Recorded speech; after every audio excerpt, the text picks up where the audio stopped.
محمد رسول الله. Innal hamdalillah nahmaduhu wa nasta'inuhu wa nastaghfiruh wa na'udzu billahi min syururi anfusina wa min sayyiati a'malina may yahdihillahu fala mudilla lahu wa may yudlil fala hadiyalah. Asyhadu an la ilaha illallah wahdahu la syarikalah wa asyhadu anna Muhammadan abduhu wa rasuluh la nabiyya ba'dah. Allahumma salli wa sallim ala nabiyyina wa rasulina Muhammad sallallahu alaihi wasallam wa ala alihi wa ashabihi wa man tabi'ahu bi ihsani ila yaumiddin. Ma'asyiral muslimin rahimakumullah, usikum wa iyaya bi taqwallah faqad fazal muttaqun. Kama qala Allah azza wa jalla fi kitabihil karim, a'udzu billahi minasyaitonir rajim. Bismillahirrahmanirrahim. Ya ayyuhalladzina amanu taqullaha haqqa tuqatih wa la tamutunna illa wa antum muslimun. Wa qala Rasulullah sallallahu alaihi wasallam, ittaqillaha haitsuma kunta wa atbi'is sayyi'atal hasanata tamhuha wa khaliqin nasa bi khuluqin hasanin. Amma ba'du. Sidang jamaah salat Jumat rahimakumullah, tiada henti-hentinya kita panjatkan kesyukuran kita kepada Allah Subhanahu wa taala. Allah yang menggerakkan hati kita untuk menuju ke tempat ini. Sebagaimana Allah juga meringankan langkah kaki kita untuk sampai di tempat ini. Allah juga beri kemudahan kepada kita menuju ke tempat ini. Kesyukuran yang kita panjatkan kepada Allah akan mempertebal dinding keimanan kita kepadanya, sehingga kita menjadi hamba yang bersegera melaksanakan perintah dan meninggalkan larangannya. Kesyukuran yang kita panjatkan kepada Allah juga akan mempertebal dinding ketabahan dan kesabaran kita di saat kita diuji dan dicoba oleh Allah SWT. Setiap kesyukuran yang kita panjatkan kepada Allah, tiada lain akan mendatangkan kenikmatan yang lebih banyak. Sebagaimana Allah berfirman, la in syakartum la azidannakum. La in syakartum, jika kalian bersyukur mensyukuri nikmatku, la azidannakum, sungguh benar-benar aku akan menambah nikmat tersebut. Maka sebagai seorang muslim, kesyukuran adalah menjadi satu kewajiban. Sebagai bentuk pertanggungjawaban atas nikmat-nikmat itu, kita gunakan dalam ketaatan sesuai dengan nikmat yang Allah berikan kepada kita. Mengucapkan alhamdulillah bagian daripada kesyukuran, tapi mengeluarkan infak, sedekah, zakat dari nikmat harta benda adalah kemudian menjadi keharusan. Sebagaimana ketika sudah mencapai nisab dan juga haulnya. Dan semoga kita memohon kepada Allah agar termasuk hamba-hamba yang pandai bersyukur. Amin. Salawat serta salam semoga tetap tercurahkan kepada baginda Rasulullah sallallahu alaihi wasallam, kepada keluarga, sahabat tabi'in dan juga orang-orang yang senantiasa memperjuangkan sunnah beliau. Jamaah rahimakumullah, selaku khatib berwasiat untuk diri kami dan juga untuk kita semua. Mari kita tingkatkan kualitas ketakwaan kita kepada Allah. Ketakwaan yang tidak terikat dengan tempat dan tidak terikat dengan waktu. Kapanpun dan dimanapun kita berada, ada ketakwaan dalam diri kita. Takwa yang secara bahasa adalah tunduk, patuh, taat, dan kemudian melaksanakan perintah dan juga meninggalkan larangannya. Maka tidak ada tempat di mana yang tidak diawasi oleh Allah, sebagaimana tidak ada waktu di mana Allah tidak mengawasinya. Setiap saat, setiap waktu kita selalu diawasi oleh Allah Subhanahu wa taala. Dan setiap itulah kemudian kita menjaga nilai-nilai ketakwaan yang ada dalam diri kita. Mari kita mengukur kualitas ketakwaan kita masing-masing. Ketika kita melihat kualitas ketakwaan kita, maka akan melahirkan satu mujahadah, kesungguh-sungguhan dalam melaksanakan perintah dan meninggalkan larangannya. Kesungguhan ini adalah satu proses untuk melakukan apa yang Allah perintahkan, proses meninggalkan apa yang Allah larang sebagai wujud dan bukti dari ketakwaan itu. Maka ketika kita telah memanjatkan doa kepada Allah, Allahumma ja'alna minal muttaqin, ya Allah jadikanlah kami termasuk orang-orang yang bertakwa, maka ada keseriusan, kesengajaan untuk menjadi orang yang baik. Ada kesengajaan dan effort usaha yang dilakukan untuk menjadi orang yang baik. Yang kedua tentunya, ketika kita menilai ketakwaan yang ada dalam diri kita, akan melahirkan muraqabah, merasa diawasi oleh Allah SWT. Perasaan ini tidak hanya sekedar perasa kemudian meyakini bahwa memang kita diawasi oleh Allah. Sebagaimana Rasul SAW menjelaskan, anta'budallaha ka'annaka tarahu, fa illam takun tarahu fa innahu yaraka. Jadi engkau beribadah seolah-olah engkau melihat Allah. Fa illam takun tarahu, jika memang engkau tidak bisa melihat Allah dan di dunia kita tidak bisa melihatnya, fa innahu yaraka, maka sesungguhnya Allah itu melihatmu. Itu muraqabatullah.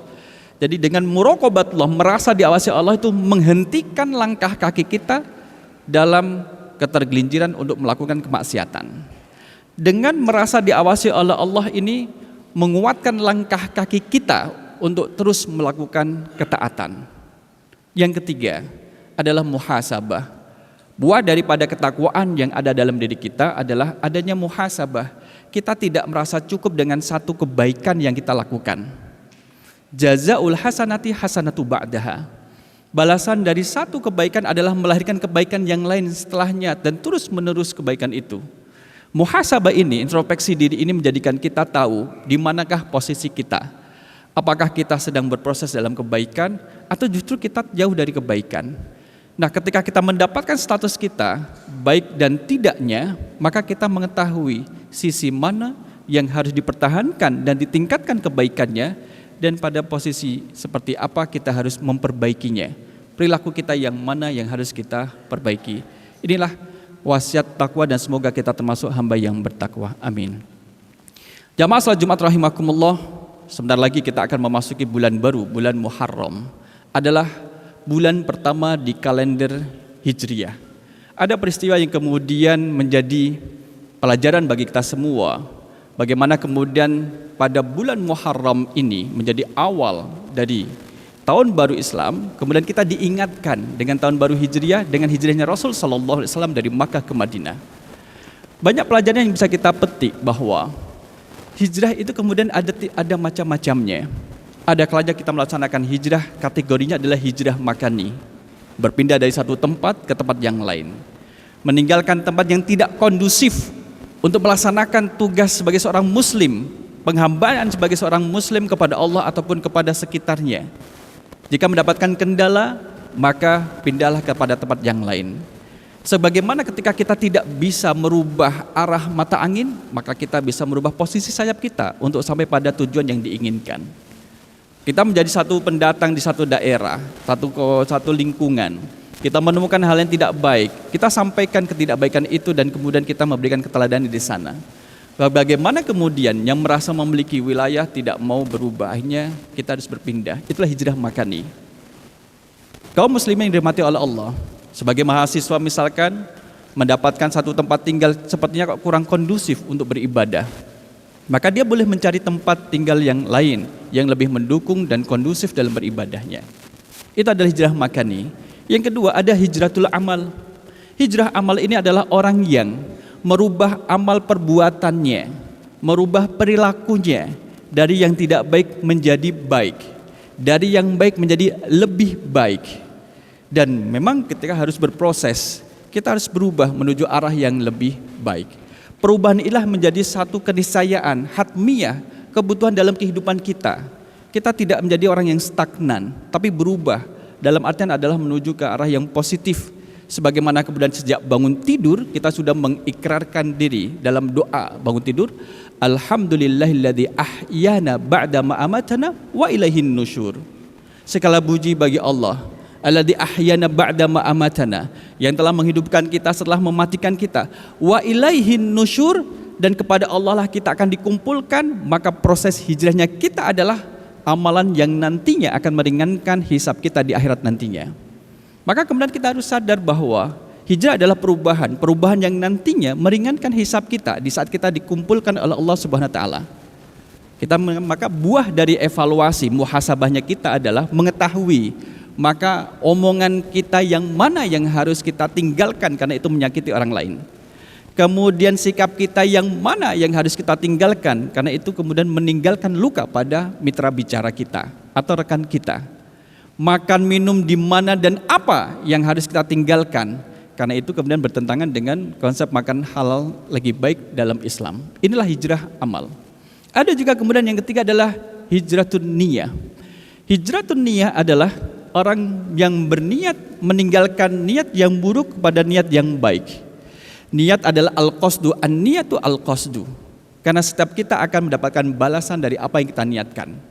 Maka ketika ada terbesit di dalam hati untuk melakukan perbuatan yang buruk, tinggalkan. Terbesit untuk melakukan kecurangan, tinggalkan. Terbesit kemudian melakukan perbuatan yang melanggar etika ataupun asusila, tinggalkan. Kemudian jangan menyepelekan niat, karena niat inilah yang akan menggerakkan pikiran kita, otak kita, hati kita, bahkan anggota tubuh kita untuk melakukan apa yang diniatkan. Jika niat kemudian tidak dikendalikan, maka melakukan keburukan itu juga tidak menutup kemungkinan akan terjadi. Nah, hijratun niyah, meninggalkan niat yang buruk kepada niat yang baik, menjadi bagian dari kehidupan kita. Rasul sallallahu alaihi wasallam mengingatkan kepada kita, innamal a'malu binniyat wa innamal likulli imri'in ma nawa. Faman kanat hijratuhu ilallahi wa rasulihi fa hijratuhu ilallahi wa rasulihi.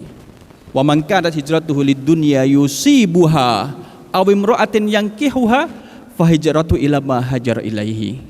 Maka setiap kita akan mendapatkan pahala sesuai dengan apa yang kita kerjakan, dan yang kita kerjakan adalah sesuai dengan apa yang kita niatkan. Ada dua contoh yang dihadirkan dalam hadis ini. Wa man kana hijratu ilallahi wa rasulihi fa hijratu ilallahi wa rasulihi. Orang yang berhijrah karena Allah dan Rasulnya, maka baginya Allah dan Rasulnya. Sahabat yang kemudian dari Makkah ke Madinah lebih kurang 500 km, meninggalkan rumah, meninggalkan keluarga yang tidak mau atau belum berislam, meninggalkan harta benda, pekarangannya, perkebunannya, peternakannya, ditinggalkan karena Allah dan Rasulnya dan pergi ke Madinah, maka baginya adalah pahala yang besar. Wa man kanat hijratuhu lidunya yusibuha aw imra'atin yankihuha. Adapun di sana ada orang yang melakukan hijrah dari Makkah ke Madinah, lidunya yusibuha, karena dunia yang ingin dia dapat, ingin mendapatkan penghasilan yang lebih, ingin mendapatkan pekerjaan yang layak. Dia melakukan kebaikan karena dunia. Aw imra'atin yankihuha, atau karena ingin mendapatkan perempuan yang ingin dinikahinya. Kalau dalam hadis yang dimaksud adalah Ummu Qais. Fa hijratu ila ma hajar ilaihi, maka dia akan mendapatkan apa yang dia niatkan. Boleh jadi jamaah rahimakumullah, seseorang melakukan amalan ukhrawi karena niatnya niat duniawi, maka dia mendapatkan pahala duniawi. Artinya adalah tidak lebih baik daripada pahala ukhrawi. Sebagaimana kemudian seseorang melakukan amalan duniawi tapi niatnya niat ukhrawi, ingin mendapatkan ridha dari Allah, maka amalan yang bersifat duniawi bisa menjadi nilainya adalah nilai ukhrawi. Jamaah rahimakumullah, maka al-hijrah, kalau orangnya disebut dengan muhajir. Al-muhajir man hajara manahallahu anhu. Kita menjadi muhajir, orang yang berhijrah. Artinya adalah orang yang meninggalkan apa-apa yang dilarang oleh Allah SWT. Jadi meninggalkan yang dilarang oleh Allah bagi seorang muslim adalah satu kewajiban. Maka berhijrah menjadi bagian kewajiban dalam hidup kita. Kita meninggalkan apa-apa yang kemudian dilarang oleh Allah. Tetapi bisa berjalan dengan baik hijrahnya ini ketika ada ilmunya. Maka orang yang berhijrah harus dengan ilmu, disertai dengan ilmu, sehingga kemudian tidak kembali kepada masa lalunya yang buruk.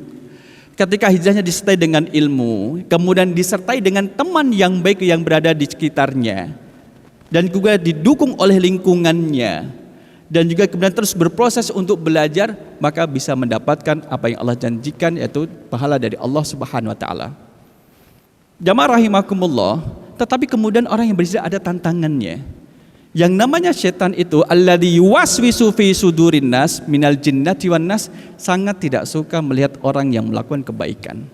Bahkan di saat orang sudah berniat untuk melakukan kebaikan, selalu ada alladzi yuwaswisu, waswasa yuwaswisu, dalam bentuk fi'il mudhari' yang memberikan makna yufidu at-tajaddud wal istimrar, bahwa godaan itu terus menerus. Maka di saat kita meniatkan diri melakukan kebaikan karena Allah, saat itu juga setan mendeklarasikan, jangan sampai orang ini melakukan apa yang diniatkan. Jangan sampai orang ini mengajak orang lain melakukan apa yang diniatkan dalam bentuk amal saleh itu. Oleh karena itulah kemudian orang yang berhijrah, spirit hijrah di bulan Muharram ini akan bisa berjalan ketika kita mendapatkan dukungan kekuatan dari Allah Subhanahu wa taala. Dan semoga Allah menguatkan kita, memberikan kemudahan pada kita dalam melakukan kebaikan amal soleh di dunia ini. Amin ya rabbal alamin. Barakallahu li wa lakum fil Qur'anil Karim wa nafa'ani wa iyyakum bima fi min tilawatihi wastaghfiruhu innahu huwal ghafurur rahim.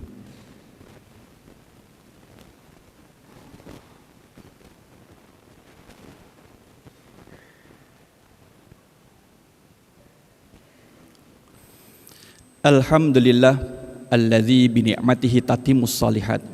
Asyhadu an la ilaha illallah wahdahu la syarikalah wa asyhadu anna Muhammadan abduhu wa rasuluh la nabiyya ba'dah. Allahumma salli wa sallim ala nabiyina wa rasulina Muhammad sallallahu alaihi wasallam wa ala alihi wa ashabihi wa man tabi'ahu bi ihsani ila yaumiddin. Ma'asyiral muslimin rahimakumullah, usikum wa iyaya bi taqwallah faqad fazal muttaqun, amma ba'd. Sidang jamaah salat Jumat rahimakumullah, di khutbah yang kedua ini kita mantapkan pada diri kita bahwa setiap apa yang kita lakukan akan dimintai pertanggungjawaban. La tazalu qadamal abdi yaumal qiyamah hatta yus'al an arba'in. Tidak akan bergeser dua kaki anak Adam di hari kiamat nanti kecuali ditanya 4 perkara. Tentang usianya, apa dihabiskan. Wa an syababihi, tentang masa mudanya diisi dengan kegiatan apa. Wa an malihi, dan hartanya. Min aina iktasaba wa fima anfaqahu. Dari mana dia mendapatkan harta itu dan kemana dia menghabiskan, membelanjakannya. Wa an ilmihi madza amila bihi, dan tentang ilmunya, apa yang telah diamalkan dari ilmu tersebut.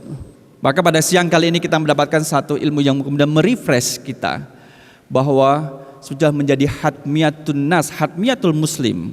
Keniscayaan bagi seorang muslim adalah melakukan satu hijrah, meninggalkan yang buruk menuju kemudian yang baik. Dari perbuatan yang buruk menjadi perbuatan yang baik, dari tempat yang tidak mendukung dalam menumbuhkan semangat dalam berislam ke tempat yang lebih mendukung, dan dari niat yang buruk kepada niat yang baik. Nah, inilah yang kemudian kita mintakan di khutbah kedua ini, berdoa kepada Allah Subhanahu wa taala, mudah-mudahan Allah memudahkan dan juga memberi kekuatan kepada kita untuk mewujudkan diri kita sebagai seorang muhajir, meninggalkan apa-apa yang dilarang oleh Allah Subhanahu wa taala. Innallaha wa malaikatahu yusholluna 'alan nabi ya ayyuhalladzina amanu shallu 'alaihi wa sallimu taslima. Allahumma ighfir lil muslimina wal muslimat wal mu'minina wal mu'minat al ahya'i minhum wal amwat innaka sami'un mujibud da'wati ya qadiyal hajat. Allahumma arinal haqqa haqqa warzuqna ittiba'ah wa arinal batila batila warzuqna ijtinabah.